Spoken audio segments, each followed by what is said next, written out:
We can all look back and say, well, there were much more, much better times. There's no doubt. But I got to say, one of the things that that Northeastern did for me was instill a level of sort of discipline and understanding, fundamentals of anything that you're doing, down to experimental design.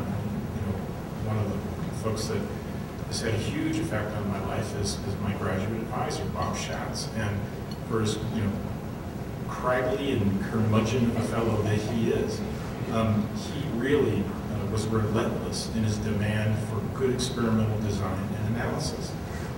So that's something that I've really sort of carried through with me, and I think now, we're living it, sort of getting by with looking at our budget and making sure that we're spending in the right areas, and those things that we can defer, we prioritize appropriately, so that we're getting the most value for us and for our shareholders. So again, that's a fundamental in a period like this. We're going to have to raise some money, and this is not the easiest time to raise money. So what does one do when you're in a situation where it's hard to raise money? Back to fundamentals. Chris mentioned it. Good management team. Let's talk about why our management team can perform exceptionally in this space, in this industry at this time, because of fundamentals and discipline. So I look at this really as an opportunity to really differentiate ourselves.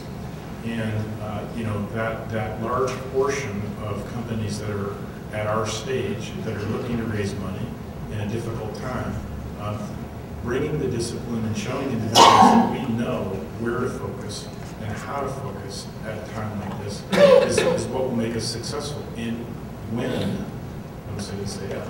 when we come through this, we'll be that much stronger. There won't be a more difficult time. Being in the business of being one of those VCs that hundreds of companies come to raise money, I couldn't emphasize more what Carl says, which is the quality rises to the top. So be prepared. The management team quality is key, but also be very realistic. And we see oftentimes, and we've seen it very, very painfully over the last 12 months, companies with very unrealistic expectations for value of their assets coming to raise money. Of course, they couldn't. A year later, they're negotiating now to raise money from a position of no strength whatsoever, with much more realistic expectations, but they missed the boat. It's a little bit like real estate. You drop the price of the house when it's too late, and you keep dropping it, but you've got nothing in return because people are too arrogant. They don't realize markets have changed. You saw preclinical stage companies with no even clinical stage assets feeling very, very, very bullish about their value. Nobody pays, and now they're running on bridge loan at best, and they're running on fumes.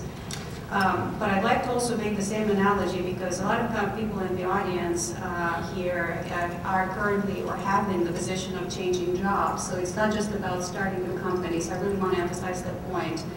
And they're faced with a set of decisions around that. And I think that some of the same principles apply of being very prepared and very professional, even from first impression. You would not believe how many CVs I get from very high-level people that have typos, inconsistent typesetting, sloppy. It just sends a message that's going to make somebody put it aside. It's that initial presentation that doesn't convey excellence and thoroughness and so forth.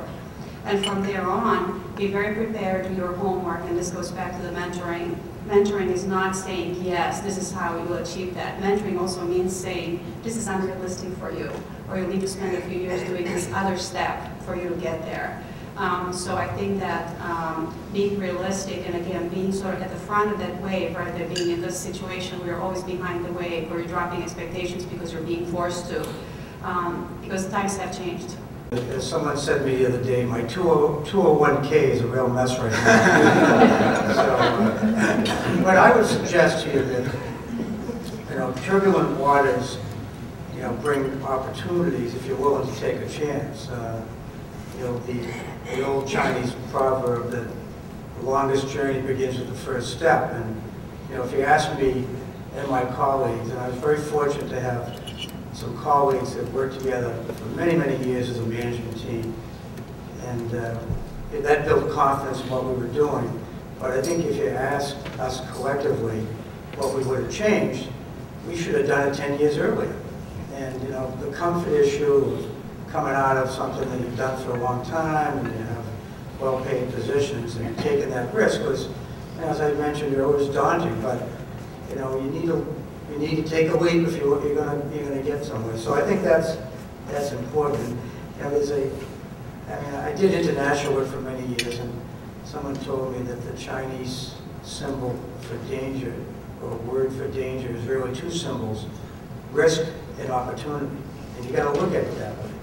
You know, tough times may look risky, but there's also a lot of opportunity there. As Christina mentioned, you're changing a career.